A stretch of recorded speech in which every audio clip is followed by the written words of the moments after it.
Hey everybody, everyone. I'm looking for a special place. It's a sanctuary somewhere in this world, this planet Earth.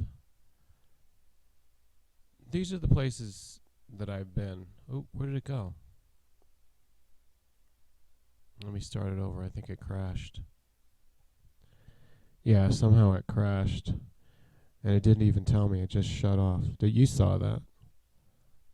I got the screen capture. Well, these are some of the sections that I've explored in the last couple of years, and up into here, and up into these places along this line.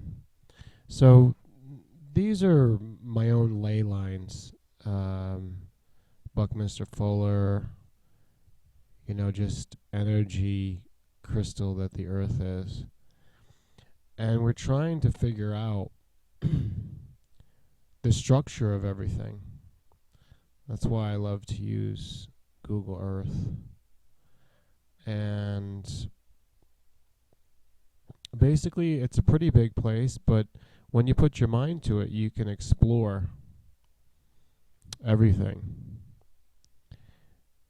Where there's a will, there's a way. And as I started off saying, I'm looking for a very special place, and the qualifications are going to be this, that I can live there, and I can live by inviting all the people that are going to follow the rules, and the lifestyle there is going to be according to being on the land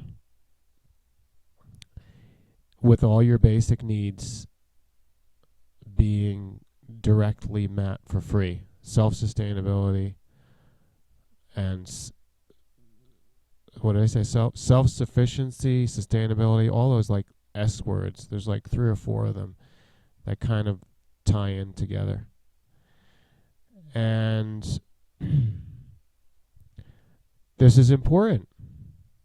This is the revolution that I'm involved with. This is what I'm advocating. You might even say that I'm leading it because you don't hear too many other people doing this.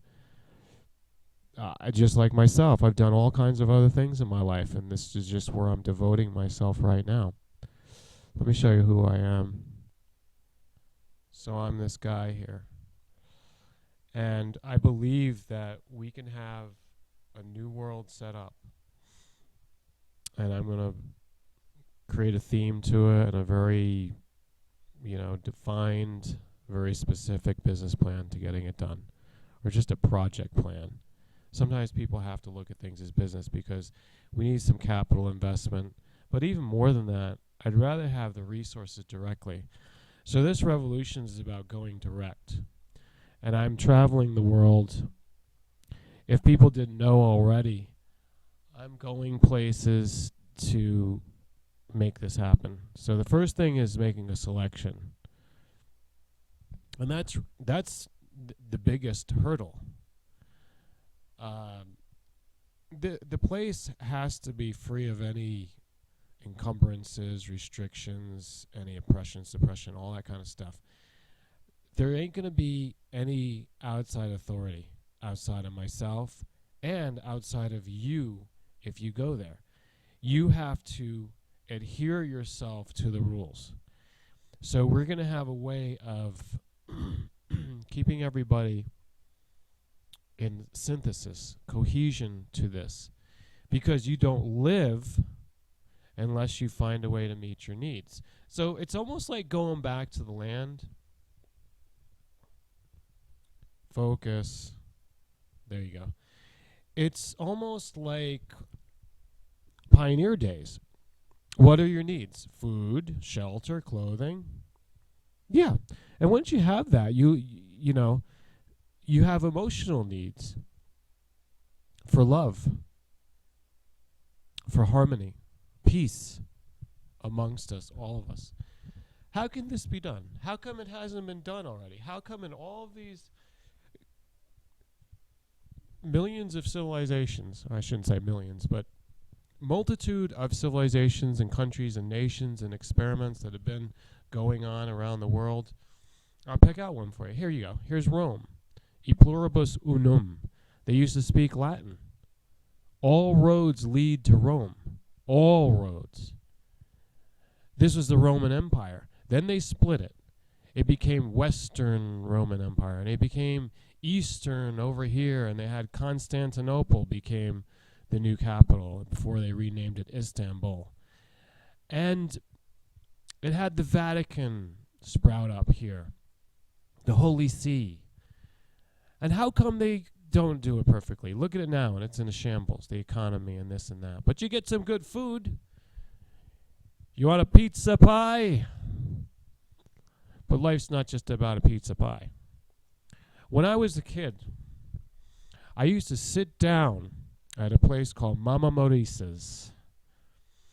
It was a little joint, tiny place, nothing fancy. But it was traditional, simple, Italian-American. I think the slices were either 70 cents or 75 cents.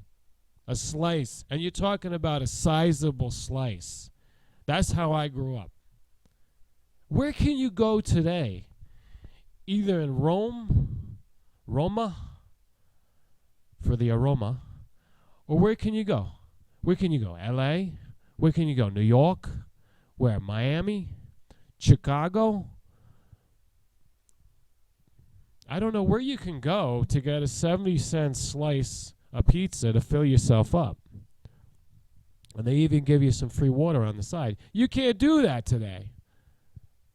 So my revolution steps from this reality of what we've got, this reality of everything tied in with the money.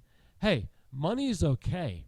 If you want to be a capitalist and you want to speculate, you want to invest, you want to go out and work that, you put in some money, you can earn some money. Yeah, that's fine. But why does everybody have to tie in your needs with that? It doesn't have to be that way. If we are civilized, if this planet is put into order, we can live for free, but we have to do things. And I go back to the original phrase, the original modus operandus, the method, do things directly. Whenever you do things and you involve money, it's not direct, it's indirect. You're adding an extra step. You're adding the middleman. And you know what the middleman's name is? Mr. Bankster. That's what it is, Mr. Bankster. And that's all they want to do is bankster you, mobster you. You know, that's the bad side of it. I can talk about all kinds of civilizations. You got Siberia here, you got Sumeria over here, you got Persia, you got the Hittites, the Hutterites, not Hooters. You got Spanish. Nobody expects a Spanish Inquisition. You got the Portuguese. They're the ones that made Brazil. If you didn't have that, you wouldn't have any place to do the World Cup right now. That's what they selected. And the Olympics is coming up. The Olympics